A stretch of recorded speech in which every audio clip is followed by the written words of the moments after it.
dari sekian banyak konten yang di-share di psikologi, konten kamu aja yang viewsnya 1,4 juta. Iya. 2 tahun yang lalu deh kalau gak salah, aku tuh sempat dirawat di rumah sakit gitu kan. Pikiran kita itu sebenarnya kayak lensa kacamata ya. Oke. Kalau misalnya lensa kacamata kita hitam, ya di sekeliling kita itu akan warnanya hitam. Kenapa sih harus mentah-mentah menerima kalau misalnya pengen berubah, ya gue emang kayak gini orangnya, mau kayak gimana lagi gitu. Iya. Kadang suka susah gitu ya.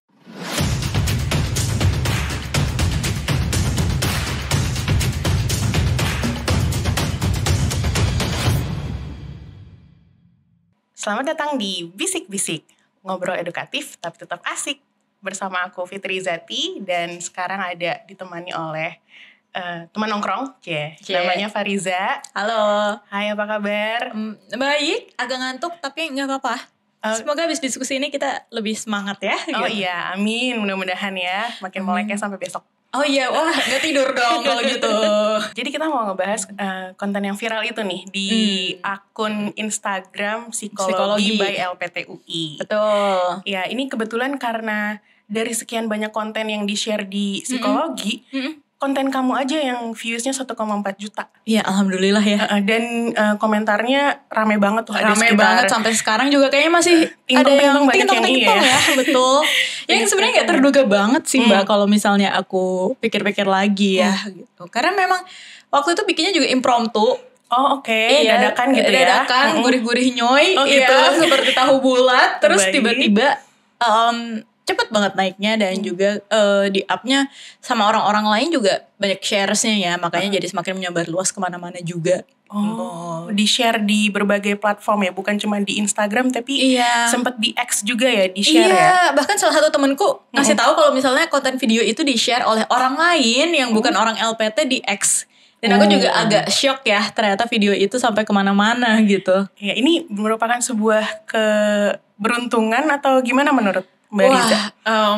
Tentunya sebuah hal yang peluangnya besar ya, tentunya. Masih mau dinilai lagi sih, maksudnya aku sangat bersyukur dan juga turut senang bahwa konten yang dibikin itu emang banyak orang yang relate mungkin, banyak orang yang juga merasa terkait dengan itu atau mungkin tertarik dengan topik itu, makanya akhirnya banyak yang nge-share dan juga banyak yang likes gitu. Bahkan salah satu orang pun juga sempat ada yang nanya pribadi gitu, ini podcastnya kapan tayangnya gitu. Nah, aku jadi bingung sendiri jujur karena itu kan cuman pilot ya, waktu itu memang hanya untuk bikin reels itu aja. Jadi ya udah, tapi nggak apa-apa, aku anggap itu sebagai sebuah feedback baik bahwa ternyata banyak orang yang mau membahas tentang penghapus. Betul. Mungkin. Nah iya, mungkin ini jadi satu kesempatan untuk kita ngebahas lebih jauh tentang itu konten. Kontennya yang mungkin kita perlu tahu ya, perlu remind lagi ke teman-teman tentang penghapus teman-teman. Iya, jadi sebenarnya itu masukin ya nanti cuplikannya ya, gitu, cuplikan penghapusnya ya, gitu. Itu tentang penghapus yang mungkin menurut kita, apa sih penghapus gitu, kayak cuman alat tulis yang udah cuman buat ngapus tulisan atau ngapus kesalahan dalam menulis gitu kan istilahnya ya gitu. Tapi ternyata kemas nih sama Mbak Riza sebegitu rupa gitu kan. Jadi sesuatu yang menurut aku ketika aku lihat itu juga sangat insightful sih. Riza aku cek. Dan aku pengen ngobrol lebih jauh nih. Ya kita masuk ke kontennya aja ya, gitu. Langsung ya. Kenapa dengan penghapus ini? Tanpa merek sih penghapusnya. Bukan J. Bukan J, bukan S gitu mereknya. Oke, yaudah. Langsung aja kalau gitu. Aku mau nanya ke Riza, kok bisa kepikiran buat bikin konten tentang penghapus itu ya, gitu. Pertama, disclaimer, sebenarnya itu bukan aku yang membuat analoginya ya. Jadi aku memang hanya menemukan atau pernah membaca analogi itu gitu. Aku lupa di mana. Tapi itu emang nge-stick atau nempel banget di aku karena waktu dia bilang tentang penghapus ya, itu penghapus dibuat untuk bikin untuk mereka yang bikin kesalahan, terus dia counter dengan bilang enggak, itu buat orang yang berani memperbaiki kesalahan. Itu tuh sesuatu yang menurutku juga powerful banget.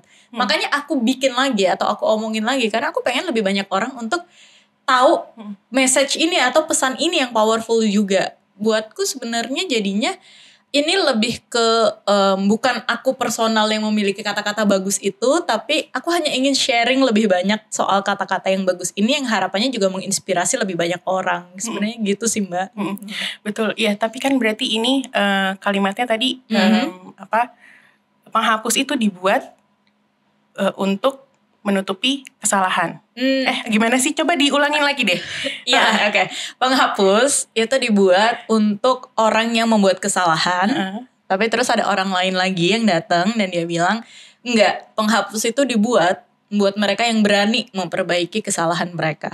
Nah, di balik kalimat itu apa sih sebenarnya yang pesan yang ingin disampaikan gitu? Oke. Kan bukan kesalahan doang kan yang ingin disampaikan, kan dihapus gitu. Tapi ada nggak yang lebih dalam lagi nih yang pengen dibahas dari kalimat itu? Oke. Banyak orang melihatnya ya, kalau aku baca-baca di komen juga banyak teman-teman yang melihatnya jadinya ini lebih menjelaskan lagi penghapus tuh sebenarnya fungsinya buat apa, dan nggak salah juga kok teman-teman gitu. Itu kan sebenarnya ini cuma salah satu analogi atau ilustrasi aja gitu. Dan kalau buat aku pribadi pemaknaannya ya, dan balik lagi pemaknaan teman-teman bisa beda-beda banget gitu. Aku memaknai ini bahkan bukan tentang konteks kita salah atau enggak. Oke. Ini lebih ke arah gimana kita melihat sesuatu yang ada dari sudut pandang mana sih kita mau ngelihatnya gitu. Kayak misalnya di satu penghapus gitu. Penghapus ini bisa dilihat dari satu sudut pandang, let's say sudut pandang A gitu. Bahwa ini adalah untuk orang-orang yang membuat kesalahan. Tapi sebenarnya ada sudut pandang B yang bilang ini sebenarnya buat mereka yang berani memperbaiki kesalahan. Ada sudut pandang C lagi mungkin yang lain yang bilang kalau enggak, ini cuman buat ya emang karena ada kebutuhan penghapus aja makanya penghapus dibuat gitu ya, bisa juga aja gitu. Akan ada banyak sudut pandang untuk melihat satu barang aja penghapus, dan teman-teman di kolom komentar juga sudah membuktikan. Betul. Ada sekarang sih kalau terakhir aku lihat ada 400 sudut pandang berbeda untuk melihat bagaimana penghapus ini sebenarnya, dan tidak ada yang salah dari semua sudut pandang itu gitu. Ada yang bilang katanya saya sih mengajarkan kepada murid saya kalau misalnya ada salah gitu di tulisan nggak perlu dihapus tapi dicoret aja gitu. Dan diterusin lagi ada yang lain juga hampir mirip kayak gitu, katanya kalau dicoret itu biar kita bisa melihat atau mengingat kembali kesalahan yang telah dibuat. Gitu. Betul. Dan nggak salah juga sebenarnya, balik lagi makanya itu poinnya sebenarnya buat aku. Pesan dari si penghapus ini ya, atau konten penghapus ini bukan terkait dengan kesalahannya, bagaimana kita memperlakukan kesalahan, tapi bagaimana kita melihat lebih banyak sudut pandang di sekitar kita terkait dengan hal-hal yang terjadi. Betul. Nah, dan juga aku ingat banget, aku lupa ya ini baca di mana juga gitu ya, bahwa kadang tuh kita memang terpaku sama satu sudut pandang aja, kita jadi lupa untuk ngelihat sudut pandang orang yang lainnya juga. Waktu itu ada apa ya, kalau nggak salah di sebuah riset, maksudnya ini analogi yang dipakai di sebuah kelas riset gitu, tentang gajah gitu, orang buta dan gajah. Oke. Ada banyak orang buta dan mereka itu berada di berbagai posisi sekitar gajah gitu ya. Nah, buat orang buta yang deket sama belalainya, gajah itu ya bentuknya adalah seperti pipa panjang dan juga melengkung. Untuk mereka yang deket dengan bagian belakangnya, buat mereka gajah itu bentuknya adalah seperti ada talinya atau seperti ada ekornya gitu. Buat mereka yang ada di atas gajah gitu ya, buat mereka gajah itu adalah sebuah makhluk yang sangat luas dan sangat besar gitu. Tapi nggak ada yang tahu secara utuh gajah itu gimana, karena ya mereka cuma melihat dari sudut pandang mereka masing-masing aja. Apakah mereka salah? Enggak. Ya benar, gajah itu ada belalainya, gajah itu ada ekornya, gajah juga ada punggungnya yang sangat luas gitu. Yang perlu diperhatikan di sini adalah mereka benar dari konteksnya mereka masing-masing. Betul. Dan maka dari itu ketika kita melihat orang lain pun sebenarnya menurutku ya, kenapa ini jadi powerful ya, kita juga perlu ngelihat dari sudut pandangnya mereka, kenapa mereka bisa memunculkan sudut pandang yang seperti itu gitu, atau kenapa mereka bisa memaknai situasinya jadinya seperti itu. Betul. Oke, tadi kan kamu sempat bahas tentang gajah gitu ya, dari perspektif yang macam-macam tuh, dari belakang, atas, depan, samping gitu kan, yang ternyata emang orang tuh ya macam-macam gitu loh. Bisa ngelihat gajah tuh dari berbagai sudut gitu Iya, kan ya. betul. Nah ini aku juga pengen masuk ke sebuah cerita atau pengalaman pribadiku sih sebenarnya gitu ya. Jadi mungkin bisa masuk ke perspektif juga ya tentang kesehatan gitu. I see. Karena aku punya pengalaman waktu itu 2 tahun yang lalu deh kalau nggak salah. Aku tuh sempat dirawat di rumah sakit gitu kan. Karena ada sakit lambung ya, sakit umat manusia yang sangat umum gitu ya. Gitu, apalagi yang workaholic gitu ya. Bener, dikit-dikit GERD kambuh gitu kan ya. Stres Paham, dikit paham. mah gitu ya. Kata dokter aku waktu sakit itu, Iya. dia bilang 99% penyakit itu datangnya dari pikiran. Oh. Iya, 1% itu dari faktor lain. Nah dari situ kayak aku langsung mengubah perspektif aku dalam berpikir gitu loh. Karena ternyata emang bener bisa sepengaruh itu dalam kesehatan kita gitu.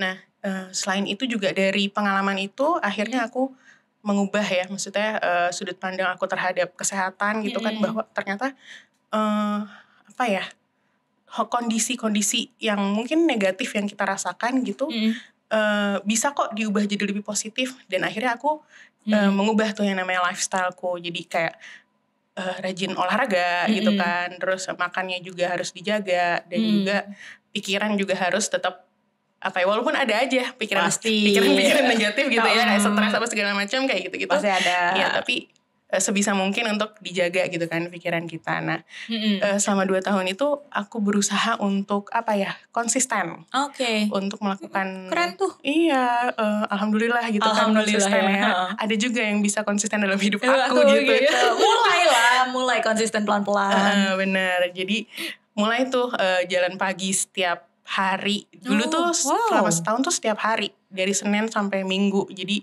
sehari itu 30 menit setiap pagi atau enggak setiap sore gitu ya. Terus abis itu makan juga dijaga gitu, yang minyak-minyak itu enggak dimakan dikurangi gitu. Terus sama ya enggak, ya stres ada juga sih, tapi maksudnya tetap dikontrol gitu. Nah ya itu maksudnya akhirnya perspektif aku terhadap kesehatan yang tadinya aku gak suka lari gitu kan, gak suka jalan pagi, gak suka olahraga, akhirnya aku jadi suka olahraga gitu. Karena suatu kondisi ya, aku pokoknya intinya di pikiranku bagaimana caranya agar tidak terulang lagi tuh yang namanya dirawat di rumah sakit gara-gara GERD. Karena gak enak banget gak gitu. Enak banget ya rasanya. Jadi ketika melihat lari pun yang tadinya gak disukai, makan sehat pun yang tadinya gak disukai, terus apa sih yang berubah jadinya? Awalnya gimana, sekarang jadinya mikirnya gimana tuh Mbak? Ya jadinya aku mikirnya kayak apa ya, itu suatu hal yang bisa kok diubah gitu loh, maksudnya dan berdampaknya tuh positif gitu loh ke kehidupan aku gitu. Jadi ya intinya kalau misalnya kita melihat apa ya, sesuatu dari sudut pandang yang lebih baik gitu, yang positif, perubahan yang ada di dalam diri kita pun akan terbawa gitu jadi lebih positif. Aku jadi inget yang di konten kamu yang terakhir tuh yang bilangnya gimana, coba tolong diulang. Mana ya, bentar, nginget-nginget dulu juga nih gitu. Kalau nggak salah pokoknya intinya adalah kalau kita bisa punya sudut pandang yang berbeda, maka itu akan banyak banget juga perubahan-perubahan yang bisa kita bawa ke kehidupan sehari-hari kita. Kalau nggak salah intinya kayak gitulah ya. Betul banget. Nah itu aku setuju banget sih. Maksudnya karena emang udah sangat relate dalam pengalaman hidupku 2 tahun terakhir gitu. Ya, yang emang lagi mengalami perubahan juga ya. Dan lagi menerapkan hal-hal baru atau perubahan-perubahan juga nih. Betul banget. Iya. Oke. Jadi menurutku juga ya sebenarnya itu contoh yang bagus banget sih. Kadang tuh kita ngerasa bahwa ya apa yang kita lakukan sehari-hari tuh udah pasti akan kayak gitu terus. Jadi kayak mau berubah tuh males atau mau berubah tuh susah gitu. Sampai datanglah sebuah hal yang jeder gitu, baru tiba-tiba kayak oke, aku harus berubah gitu. Betul. Dan kadang pun itu tidak bertahan lama ya sebenarnya. Jadi salut sih sebenarnya Mbak Fitri bisa konsisten 2 tahun terakhir gitu, kayak applause dulu gitu. Itu gak mudah loh, konsisten tuh beneran gak mudah loh. Iya, dan aku pun juga mengamini konsisten gak mudah ya. Dulu sempat bisa konsisten untuk olahraga terus dan jaga makan terus. Sekarang sih udah agak longgar gitu ya. Jadi lagi baru mau mulai konsisten lagi. Poinnya sebenarnya tadi sih, awalnya mungkin kita bisa saja sangat tidak menyukai suatu hal atau merasa suatu hal itu sangat susah untuk diubah. Begitu juga kita merasa mungkin mindset kita susah diubah gitu. Ya tiba-tiba langsung jadi positif gak mungkin lah mbak gitu. Dan aku pun mengakui tentu kita gak bisa tiba-tiba langsung positif ya mikirnya. Pasti adalah momen-momen di mana rasa gak pede muncul lagi, perasaan negatif muncul lagi, overthinking muncul lagi, itu sangat mungkin ada lagi gitu. Nah poinnya tapi ketika berusaha melihat dari sudut pandang lain, menurutku bukanlah untuk memaksakan kita harus mengadopsi sudut pandang lain yang lebih positif tiba-tiba. Tapi mengakui bahwa kita tuh punya kemampuan untuk berubah. Betul. Yang paling serem tuh sebenarnya adalah ketika kita sendiri merasa kita udah gak bisa berubah loh. Atau Betul. ketika kita ngerasa kita udah gak bisa keluar dari pola pikir yang kayak gini terus. Aku tuh paling gak suka kalau misalnya ada orang yang bilang gini, ya gue emang kayak gini orangnya gitu loh. Itu yang paling kayak, enggak kalau enggak kayak gitu loh. Iya, paham Kamu banget. bisa kok berubah gitu loh. Jadi lebih baik gitu. Kayak kenapa sih harus mentah-mentah menerima kalau misalnya pengen berubah, ya gue emang kayak gini orangnya, mau kayak gimana lagi gitu. Iya. Kadang suka susah gitu ya. Ada ya, maksudnya ada sudut pandang yang kayak gitu juga tuh ya, mau gimana lagi, aku memang sudah seperti ini gitu. Dan itu kadang mungkin benar ada gregetnya juga ya. Seperti benar gitu kan ya, Mbak Fitri juga bilang greget ya dengernya gitu. Aku pun juga ya personally atau secara pribadi juga dengernya kayak greget ya. Di sisi lain cuman memang kadang kalau sudah terlalu lama punya pola pikir seperti itu atau punya situasi yang seperti itu, memisahkan diri kita sama situasi kita atau sama pola pikir kita itu jadi susah gitu. Ibaratnya aku udah biasa mikir kalau aku itu adalah orang yang jelek gitu misalnya. Aku jelek. Terus kemudian setiap hari aku mengulangi skenario di pikiran yang sama bertahun-tahun sehingga akhirnya merasa bahwa jelek itu adalah bagian dari identitas diriku. Betul. Padahal jelek itu hanyalah satu bagian kecil dari evaluasi diri yang kita punya. Betul. Maksudnya adalah kita punya banyak hal lain juga gitu. Kita mungkin nggak terlepas dari jeleknya benar atau enggak, selain jelek kita juga adalah misalnya pekerja yang baik, kita juga adalah kakak yang sayang sama adiknya. Betul. Kita adalah anggota keluarga yang mau mendukung orang lain. Kita misalnya apalagi yang lain. Kita punya banyak identitas yang lain yang sebenarnya masih positif. Betul. Bisa jadi. Tapi karena kita sangat terpaku dengan satu aku jelek, kita jadi nggak bisa lihat nih sebenarnya identitas diri kita yang lain.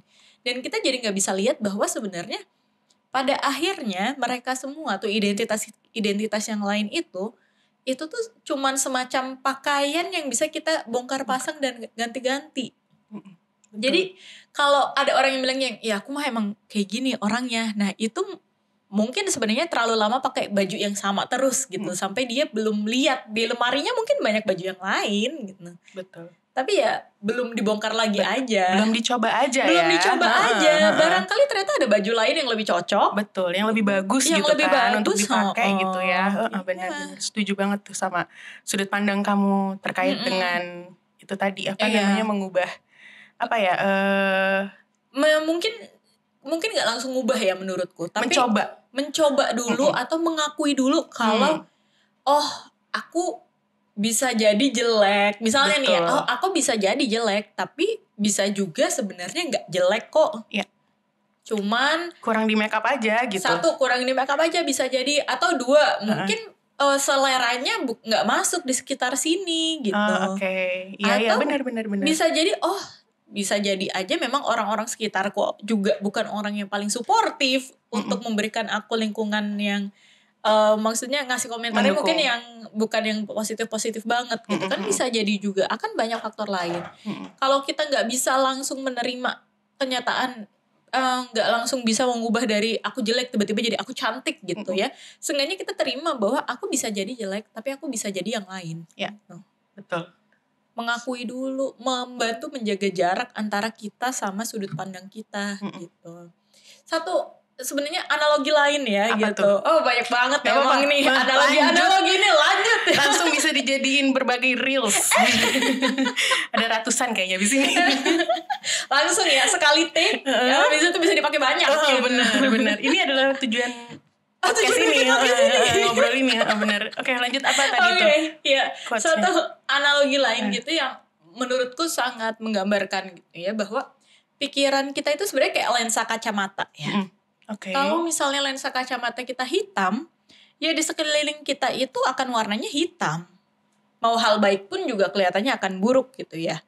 Akan jadi hitam juga lah nuansanya gitu. Tapi kalau lensa kacamata kita warnanya pink, berbunga-bunga gitu, ya di mana-mana juga kelihatannya berbunga-bunga gitu. Red flag aja mungkin diterabas gitu, dikiranya bagus. Betul. Nah, jadi Aduh. gitu. Jadi kalau sudut pandangnya terlalu pink atau lensanya terlalu berbunga-bunga pun juga sebenarnya nggak bagus gitu. Tapi kalau lensanya terus-terusan hitam, ya itu juga sama nggak bagusnya. Karena kita jadinya nggak bisa membedakan nih, mana yang sebenarnya warnanya terang, mana yang sebenarnya warnanya emang gelap.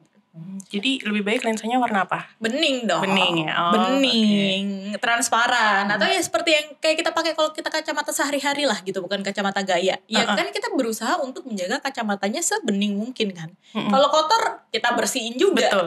Biar pemandangan kita clear, jelas, tidak ada yang terhalang juga. Jadi kita bisa melihat sekitar kita secara objektif juga. Betul. Dan kacamata itu kan bukan bagian dari mata kita. Betul Kacamata banget. itu adalah bagian luar, terpisah dari kita. Begitu juga sebenarnya pikiran kita. Pikiran kita itu bukanlah satu-satunya elemen dari diri kita sendiri. Dalam arti, kalaupun pikiran kita ngomong kita jelek, bukan berarti kita pasti jelek. Pikiran itu terpisah sama kita yang sebenarnya itu kayak gimana. Jadi kalau misalnya nanti kita punya pikiran nih, tiba-tiba ada pikiran, mau pikirannya baik, mau pikirannya negatif, ya kita terima dulu aja, terus kita coba kasih jarak antara diri kita sama penilaian-penilaian yang kita punya gitu. Kalau bilang kayak gue cantik banget hari ini gitu, ya nggak apa-apa, boleh juga gitu. Tapi balik lagi, bukan berarti penilaian kita paling penting. Jadi kita boleh ngerasa diri kita cantik dan itu bagus gitu. Tapi kalau terus tiba-tiba kita jadi sangat jumawa terhadap itu, langsung pamer di mana-mana dan berharap semua orang mengakui. Kalau kita itu cantik, nah itu kan juga masalah ya. Ya, selain dari penilaian kita terhadap diri sendiri, kita harus terbuka juga terhadap penilaian atau masukan dari orang lain untuk diri kita yang mungkin kita bisa mengambil itu positively gitu loh maksudnya. Iya, betul. Suatu masukan yang membangun gitu. Betul. Ya, karena ya semua orang kan sudut pandangnya beda-beda gitu. Bisa betul. jadi dia ngelihat sudut pandang yang gak kelihatan dari lensa kita atau dari sisi kita gitu kan. Benar. Jadi emang poinnya nih ketika ngomongin sudut pandang gak hanya kita menghargai sudut pandang orang lain ya. Maksudnya kita menerima lebih banyak sudut pandang, tapi kita juga berusaha memahami bahwa dalam diri kita pun pasti akan banyak sudut pandang yang lain. Betul. Dan gimana kita gak terlarut atau gak terus-terusan pakai satu sudut pandang yang sama, atau jadinya gak serta-merta merasa sudut pandang kita itu pasti kenyataan atau realita yang paling benar. Betul.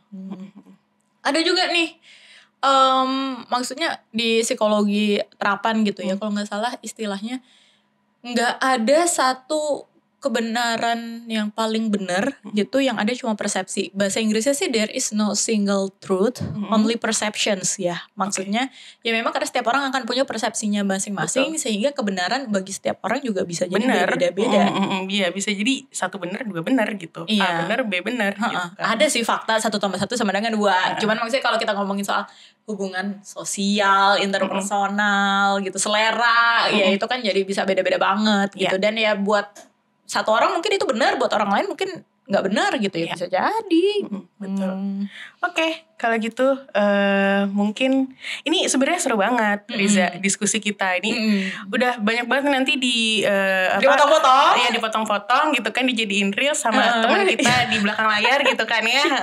Ya, dengan harapannya semoga viral juga. Jadi mungkin lebih dari 2 juta gitu atau 5 juta gitu kan viewersnya gitu. Semoga teman-teman yang menonton ini mohon bantuannya untuk disebarkan ke rekan-rekan yang lain. Betul, karena emang ini diskusi yang menurut aku ya sangat insightful gitu loh. Banyak banget pelajaran yang kita dapat sebenarnya dari tadi diskusinya Riza gitu ya. Dan aku pun jadi reflecting gitu kan, banyak banget. Oh iya ya, ternyata dari sebuah sudut pandang tuh kita bisa diskusi banyak hal gitu loh. Ya maksudnya masukan-masukan dari orang lain itu juga ternyata perlu gitu dalam hidup kita yang emang pasti perlu gitu ya. Dan juga apa yang di dalam pikiran kita itu juga yang paling penting seperti itu menurut aku sih. Nah kalau gitu mungkin segini dulu aja kali ya Riza diskusi kita. Terima kasih banyak udah thank you juga ngobrol bareng aku. Udah diajakin ngobrol bareng, aku juga thank you banget. Aku seneng banget gitu ya ngobrol sama kamu. Semoga kita ada waktu lagi untuk ngobrol-ngobrol. Amin. Oke, terima kasih banyak teman-teman udah dengerin Bisik-Bisik. Dah.